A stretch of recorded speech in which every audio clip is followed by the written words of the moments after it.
Bir erkakni ikkita xotini bor ekan. Bir kun safarga ketadigan bo'lib qopti-da, ikkalasiga ham teng miqdorda mablag' berib ketibdi. Ehtiyojlarga ishlatib turasizlar. Birinchi ayoli tejab, tergab, ekonom qilib ishlatibdi. Erim pulni qiynalib topyapti, isrof qilmay debdi-da. Ikkinchi ayol bo'lsa bemalol ishlatib, yana kamiga qarzan bo'lib qopti ko'chadan, bozordan, magazindan. Eri kelgandan keyin birinchi ayol mana dadasi bergan pulingizdan shunchasini ishlatdim, shunchasi ortib qoldi, bizga yetar ekan. Ikkinchi ayol esa shikoyat qilishni boshlabdi. Oz berib ketibsiz, yetmadi, qarz bo'lib qoldim ko'chadan, endi ko'proq bering dedi. Keyingi safarga ketayotganda birinchi ayoliga kamroq beribdi. Bu yetkazadi deb ikkinchi ayoliga yetmay qolyapti-ganda ko'proq beribdi. Adolatni ko'ryapsizlarmi? Muhtaram erkaklar, bitta narsani bilaylik, birinchisi bor. Birinchisi sizni boy qiladi, ikkinchisi esa sizni bilmadim nima qiladi. Qisqasi aytmoqchimanki, qadrlayverish kerak. Birga yashash uchun juda kam, qisqa fursat, vaqt berilgan. Ehtiyot qilaverish kerak. Sizni ekonom qiladigan, sizni tejab, tergabi, sizni pulingizni ishlatadiganlar birinchisi bo'lar ekan, o'rtoqlar. Qachon ayol kishi eriga tikka sakrashni boshlaydi? Qisqa lo'nda qilib ayting. So'radingiz, xafa bo'lish yo'q. Qachon ayol kishi eriga tikka sakrashni boshlaydi? 7 yillik tajribamdan kelib chiqqan holatni aytadigan bo'lsam, 3 ta sababga ko'ra tikka sakraydi.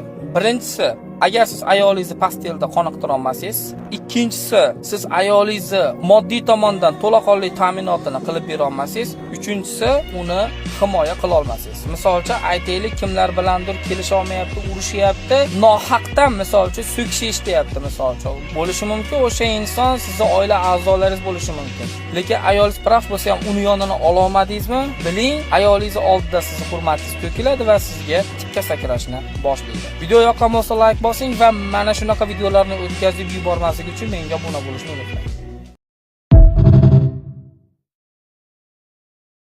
Har bir erkak kishi bu 4 narsani ayoli so'raganda muhayyo qilishi kerak. Birinchisi nafaqa.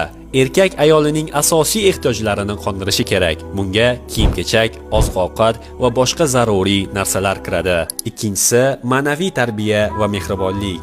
Erkak nafaqat moddiy, balki ma'naviy jihatdan ham ayolini qo'llab-quvvatlashi kerak. Uni dinga yaqinlashtirish, yaxshilikka undash va muhabbat bilan muomala qilishi shart. Rasulullohning sunnatlari. Uchinchisi xavfsizlik. Erkak har qanday holatda ayolini asrashga, unga keladigan zararlarni ketkazishga burchlidir. To'rtinchisi jufti haloli. Madinaga, Makkaga umra qilish uchun ketdik deganda rad javobini bermaslik. Mahramlar birgalikda umra qilsin.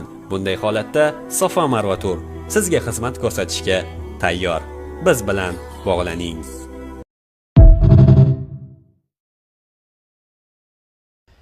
Bir erkakni ikkita xotini bor ekan. Bir kun safarga ketadigan bo'lib qopti-da, ikkalasiga ham teng miqdorda mablag' berib ketibdi. Ehtiyojlarga ishlatib turasizlar. Birinchi ayoli tejab, tergab, ekonom qilib ishlatibdi. Erim pulni qiynalib topyapti, isrof qilmay debdi-da. Ikkinchi ayol bo'lsa bemalol ishlatib, yana kamiga qarzan bo'lib qopti ko'chadan, bozordan, magazindan. Eri kelgandan keyin birinchi ayol mana dadasi bergan pulingizdan shunchasini ishlatdim, shunchasi ortib qoldi, bizga yetar ekan. Ikkinchi ayol esa shikoyat qilishni boshlabdi. Oz berib ketibsiz, yetmadi, qarz bo'lib qoldim ko'chadan, endi ko'proq bering dedi. Keyingi safarga ketayotganda birinchi ayoliga kamroq beribdi. Bu yetkazadi deb ikkinchi ayoliga yetmay qolyapti-ganda ko'proq beribdi. Adolatni ko'ryapsizlarmi?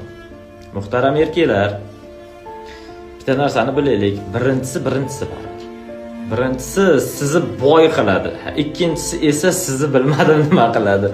Qisqasi aytmoqchimanki, qadrlayverish kerak. Birga yashash uchun juda kam, qisqa fursat, vaqt berilgan. Ehtiyot qilaverish kerak. Sizni ekonom qiladigan, sizni tejab, tergabi, sizni pulingizni ishlatadiganlar birinchisi bo'lar ekan, o'rtoqlar.